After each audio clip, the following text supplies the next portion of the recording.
गिबियावनो आं बयनिसिमबो बेलासिनि गोजोननाय जासिहरबाय। नोंथांमोननि मिडियानि गेजेरजों जे जोंनि हाबाफारि बे हाबाफारिखौ फोरमायहरनो सानदों। 24 तारिखनिफ्राय लानानै 6 तारिखसिम जोङो मोनसे हाबाफारि लानाय जादों। Kachugaon आनसलिक sports एस'सिएशना Kachugaon champions trophy बेखौ होनाय जादों। 24 तारिखनिफ्राय जानानै जायै जोंहा दिनै जोबथा सेमिफाइनालाव सफैबाय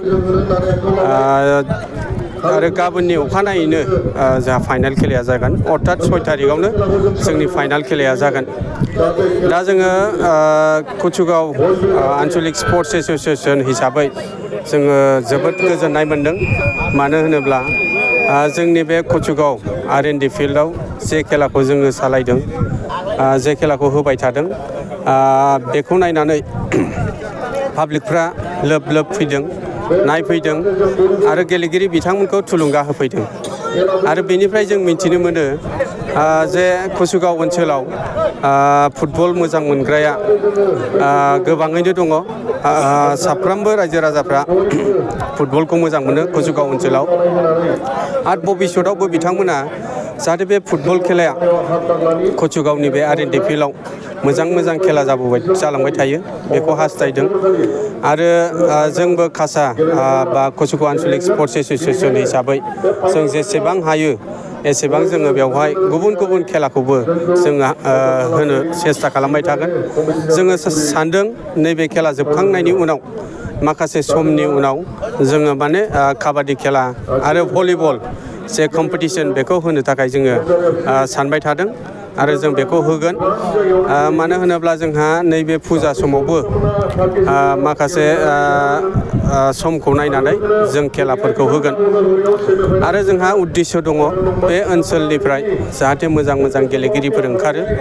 बे ओनसोलनिफ्राय जोंनि बड'लेण्ड एबा BTRनि मुंखौ बिथांमोनहा लाबोनो हायो।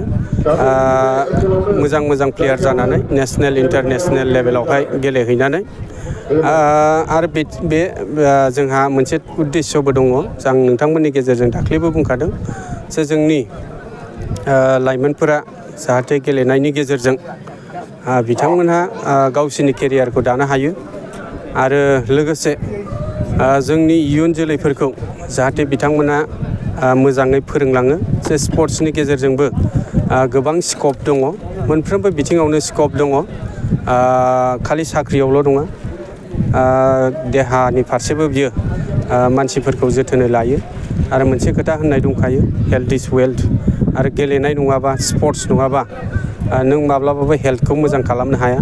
आरो हेल्थआ जुदि मोजां नङाब्ला नों मालाबाबो वेल्दी जाया बा माने थाखा फैसा नोंनाव थानायबो नङा। मानो होनोब्ला नोंनि बेमारावनो नोंनि थाखा फैसा आरजिनाया गासिबो थांजोबगोन।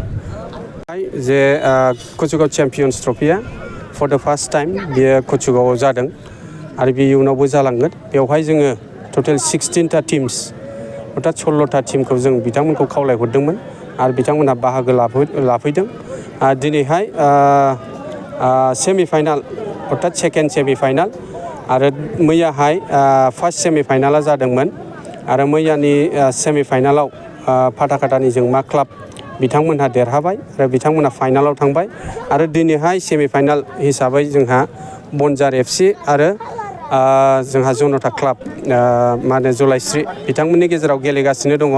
दा बिनि गेजेराव जाय देरहागोन बेनो 6 तारिखआव फाथाखाथा जोंमा क्लाबजों फाइनालखौ गेलेगोन। आरो बेवहाय जोंहा बान्था हिसाबै फोरमायहरखादों जे चेम्पियन्स टिमनो जोङो 50,000 जों लोगोसे ट्रफि हरफागोन।